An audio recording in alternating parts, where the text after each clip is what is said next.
आइए students next question करते हैं। Question number 2 exercise 1.3 examine whether the following statements are true और false. तो ये नीचे कुछ स्टेटमेंट्स दिए हुए हैं, इनको हमें एग्जामिन करके ये बताना है कि ये स्टेटमेंट्स ट्रू हैं कि फॉल्स हैं। तो देखिए सबसे पहला स्टेटमेंट देखते हैं।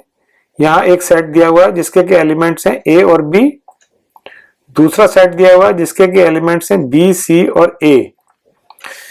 तो देखिए ये जो एलिमेंट्स हैं पहले सेट के ए और बी, दूसरे सेट में भी ये प्रेजेंट है बी और ये ए, और यहाँ पर जो सी है ये इससे एक्स्ट्रा एलिमेंट है। तो ये देखिए जो सेट है ये इसका एक पार्ट होगा, यानी इसका एक सबसेट होगा।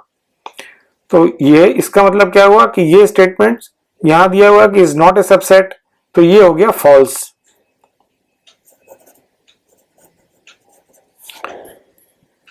अगला स्टेटमेंट देखते हैं। अगले स्टेटमेंट में एक सेट दिया हुआ है, इसके एलिमेंट्स हैं ए और ई, और जो दूसरा सेट है ये दिया हुआ है x is such that x is a vowel in the English alphabet. तो यानी इंग्लिश अल्फाबेट में जो वोवल्स हैं उनका एक सेट है ये, और जो वोवल्स होते हैं उस वो कौन कौन से होते हैं, ए ई आई ओ यू।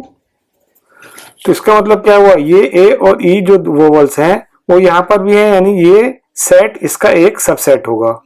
तो ये स्टेटमेंट होगा ट्रू। नेक्स्ट देखते हैं।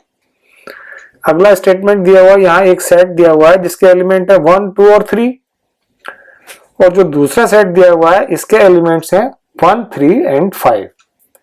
तो देखिए ध्यान से 1 और 3 एलिमेंट तो यहां पर है, लेकिन 2 एक ऐसा एलिमेंट है जो दूसरे सेट में नहीं है। इसका मतलब कि ये वाला सेट इसका सबसेट नहीं होगा। तो ये स्टेटमेंट हो गया फॉल्स। नेक्स्ट देखते हैं।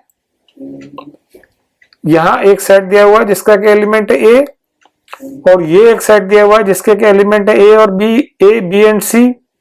तो ये एलिमेंट यहां पर है, इसका मतलब ये पूरा सेट जो है इस सेट का एक सबसेट होगा। तो ये स्टेटमेंट क्या होगा, ट्रू। आइए देखते हैं नेक्स्ट फिफ्थ पार्ट में। यहां एक सेट दिया हुआ है ए जिसका एलिमेंट है ए, और दूसरा सेट दिया हुआ है जिसके एलिमेंट्स है ए बी और सी। अब ध्यान से देखिए यहां पर जो ये सिंबल दिया हुआ है ये है बिलोंग्स टू का। तो ये देखिए ये सिंबल तो होता है a subset of, a subset of, और ये जो सिंबल होता है ये सिंबल होता है बिलोंग्स टू।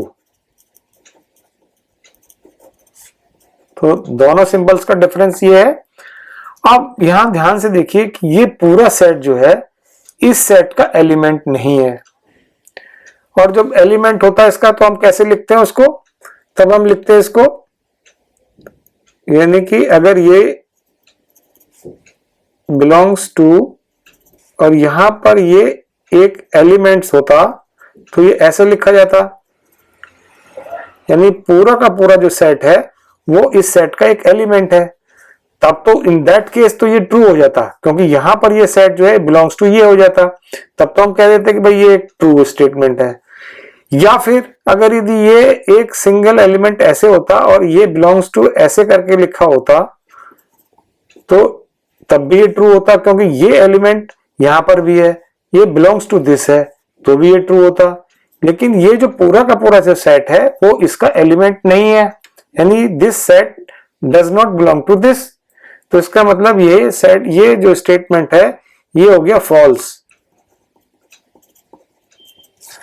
तो हमको ये डिफरेंस जो सिंबल का है ये यहां पर ध्यान से देखना होगा, और इससे ये जो स्टेटमेंट्स हैं इनको समझना होगा कि ये इसका एलिमेंट तब होगा जबकि पूरा का पूरा सेट जो है इसका एलिमेंट हो। अब देखते हैं इसका नेक्स्ट पार्ट। अगले पार्ट में क्या दिया हुआ है, ये एक सेट दिया हुआ है x is the set x is an even natural number less than 6, और जो दूसरा सेट दिया हुआ है x is such that x is a natural number which divides 36। तो देखिए x is an even natural number less than 6, तो इससे क्या सेट बनेगा 2 4 इवन नेचुरल नंबर है और लेस देन 6 है। और जो ये सेट है x is a natural number which divide 36, यानी 36 के जितने भी डिवाइजर्स हैं वो उनका एक सेट है ये।